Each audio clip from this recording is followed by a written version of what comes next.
नमस्कार, मैं हक की आवाज़ से रविंद्र कटारिया। देखिए, अगर आज बात करें संसद की तो नया संसद बिल्कुल तैयार हो गया है और आज माननीय प्रधानमंत्री जी ने भी उनका उद्घाटन किया। लेकिन मेरे साथ सुप्रीमो राजकुमार सैनी जुड़े हैं जो लोकतंत्र सुरक्षा पार्टी से हैं। उनका क्या कहना है इस विषय में, क्योंकि जो हमारे राष्ट्रपति है उनको वहाँ आने का मौका नहीं मिला। जो बातें उठ रही हैं जनता के लिए। सर, आपका स्वागत है, क्या कहना चाहेंगे? सबसे पहले मैं हक की आवाज़ के सभी दर्शकों को और अपने प्रदेश और देश के सभी निवासियों को मेरा प्रणाम। मित्रों, आज हमारे देश के लिए एक बहुत गौरवमय पल है, जिनके विषय में मैं कह सकता हूं कि आज पूरा देश एक नए बनाए गए भवन को लोकार्पण किया जा रहा है, जिसका संसद भवन जो हमारे देश की नाक शाख और हमारी भावनाओं के साथ साथ हमारे संविधान का भी एक प्रतीक है। लेकिन जिस प्रकार से आज पूरे देश के अंदर एक सवाल उठ रहा है कि कोई संसद भवन किसी राजनीतिक दल का कैसे हो सकता है। संसद भवन के अंदर तो पूरा प्रजातंत्र समाया हुआ है। इस प्रजातंत्र के अंदर सभी राजनीतिक दल, चाहे दल छोटा है या बड़ा है, जो पार्टियां देश के अंदर रजिस्टर्ड हैं, उन सब पार्टियों को भी इनविटेशन मिल सकता था और उन सब लोगों को भी बुलाया जाना बहुत जरूरी था कि जो अपने देश के इस गौरवमय पल को सेलिब्रेट करते। लेकिन यहाँ तो राष्ट्रपति जो हमारे देश का सर्वोच्च पद है और जो सर्वोच्च प्रतिष्ठा का हमारा सम्मान का व्यक्ति है, उसे भी आज तक नहीं किया गया। सभी पार्टियों का मानना था कि उद्घाटन राष्ट्रपति हमारे इसी दलित पिछड़े समाज से उठ करके अगर बीजेपी ये दिखाने का काम करती है कि हमने रामनाथ कोविंद को और या द्रौपदी मुर्मू को राष्ट्रपति पद नवाज करके हमने निचले तबकों का गौरव बढ़ाया है, तो गौरव का पल तो आज सेलिब्रेट होने जरूरी थे। उनके द्वारा ही इस भवन का इनॉग्रेशन होना चाहिए था, इसका उद्घाटन होना चाहिए था, लेकिन वो तो किसी भी पल पे याद नहीं किए गए। मित्रों, अगर हम बात करें संसद भवन की जरूरत पे, तो अभी तक 2026 में बताया जाता है कि कुछ लोकसभा राज्यसभा सीटें बढ़ेंगी और उनको सीटों को बढ़ा करके जनसंख्या के हिसाब से कुछ बड़े भवन की जरूरत थी। तो मेरे ख्याल 2024 तक तो किसी भवन की विशेष जरूरत ना थी। इसके पहले तो हमें बहुत सारे रोजगार की जरूरत थी। अगर आज विश्व में कोई संकट है, वो है रोजगार का संकट, शांति का संकट। लेकिन हमारे देश के अंदर शांति, सद्भाव और रोजगार कहाँ है, उसकी तो जानकारी देश के अंदर हिंदू मुसलमानिज्म चल रहा है, जातियों के बखेड़े चल रहे हैं, एक दूसरे को नीचा दिखाने पर आतुर है।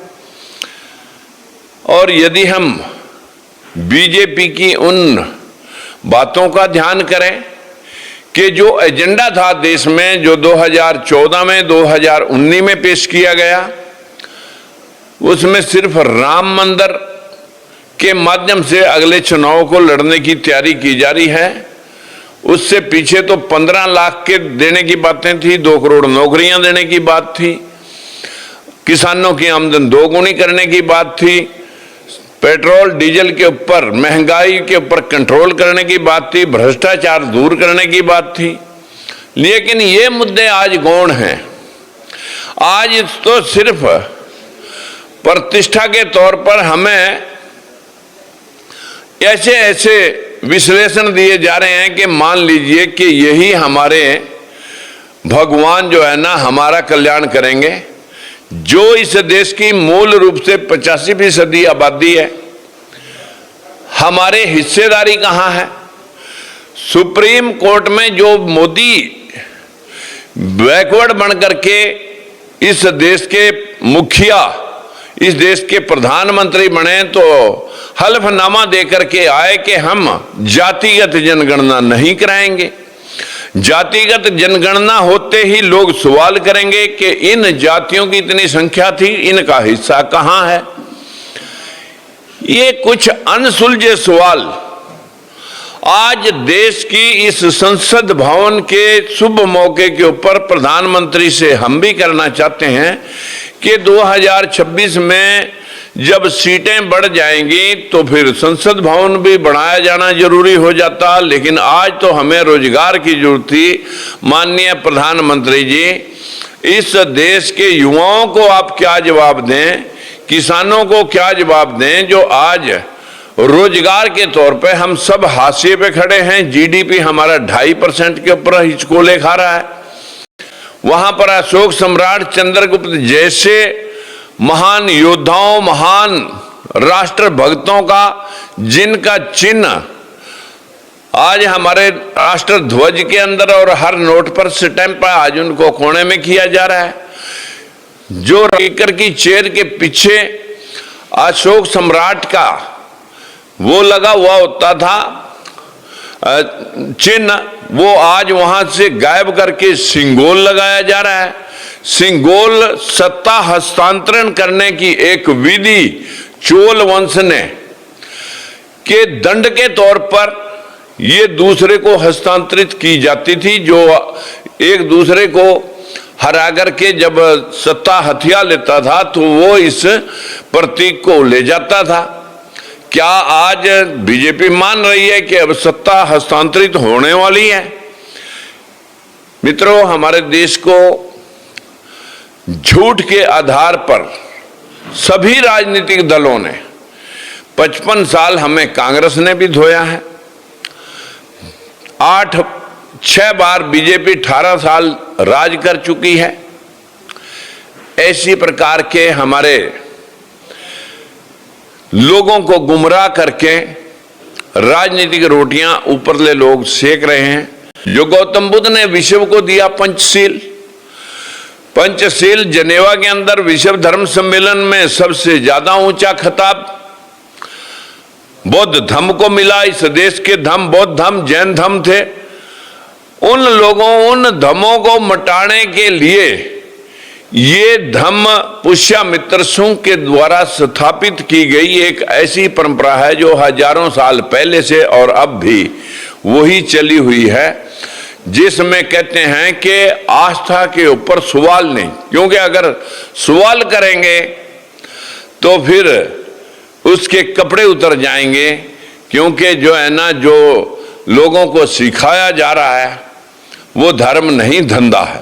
बस मैं इतना ही कह करके आप सभी से आज अपने राष्ट्र के लोगों को मुबारकबाद देता हूं। वहीं ताकीद करता हूं प्रधानमंत्री जी से कि रोजगार के बारे में युवाओं के लिए कुछ सोचिए और नौटंकी बंद करिए। सर देखिए, बेरोजगारी हरियाणा के अंदर इस कदर फैली हुई है, या फिर भ्रष्टाचार की बात करें, अब अभी गुरुग्राम में या कई शहरों में ऐसे हैं जो हरियाणा के अंदर नगर निगम के चुनाव बीजेपी नहीं करवा रही है। और कहीं ना कहीं ऐसा लगता है कि कांग्रेस भी आपसे डरी हुई है और बीजेपी भी कहीं ना कहीं ऐसा कोप खा रही है कि जो आने वाला 2024 का जो चुनाव है वो कहीं ना कहीं आप की तरफ टकटकी लगाई बैठी है। क्या कारण है इसका? देखिए, आपको मालूम होना चाहिए कि सारे जितने राजनीतिक दल हैं वो तो ऊपर के 15% जनरल कैटेगरी के लोगों के द्वारा नेतृत्व किए जा रहे हैं।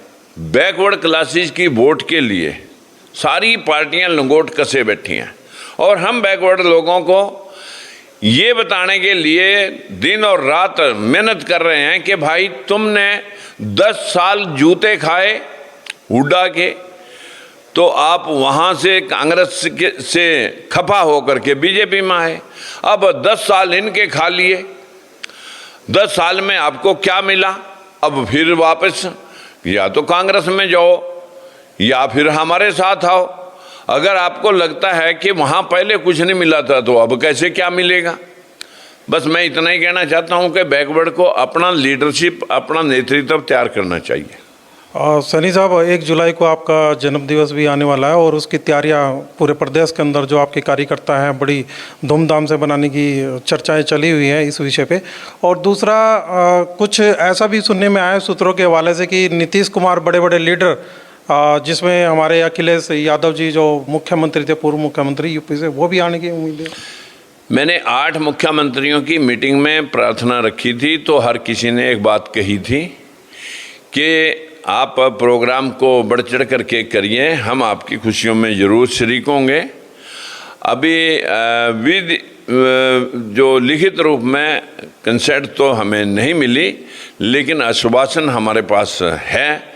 अभी देखा जाएगा उनका समय कार्य किस रूप में जो है होने जा रहा है। हमें पूरा विश्वास है कि उनमें से कई नेता आएंगे। 7-8 मुख्यमंत्री उस वक्त मौजूद थे मुंबई में। 1 जुलाई के लिए प्रोग्राम में कुछ ऐसा अनाउंस करने वाले हैं कि हरियाणा के अंदर कुछ भूचाल आ जाए?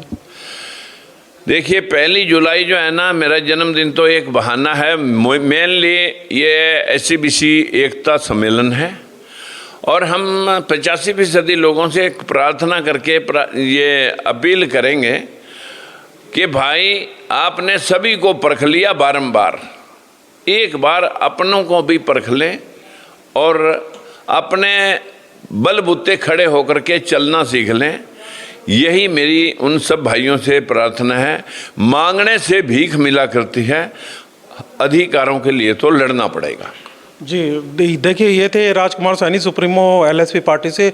और जगाने का जो प्रयास किया है, भारतीय जनता पार्टी के अंदर पूर्व सांसद भी रहे हैं और SC-BC के लोगों को भरपूर जगाने का प्रयास करते हैं हर जगह। और 1 जुलाई को भी ये SC-BC का ही एक सम्मेलन है, क्योंकि जो सैनी साहब का जन्मदिन है उस दिन तो वो कह रहे हैं कि एक बहाना है ताकि लोगों को जोड़ा जा सके और उस रास्ते पे जो 2024 के अंदर चुनाव आने वाला है उस पर अपने अधिकार वो मांग सके। धन्यवाद।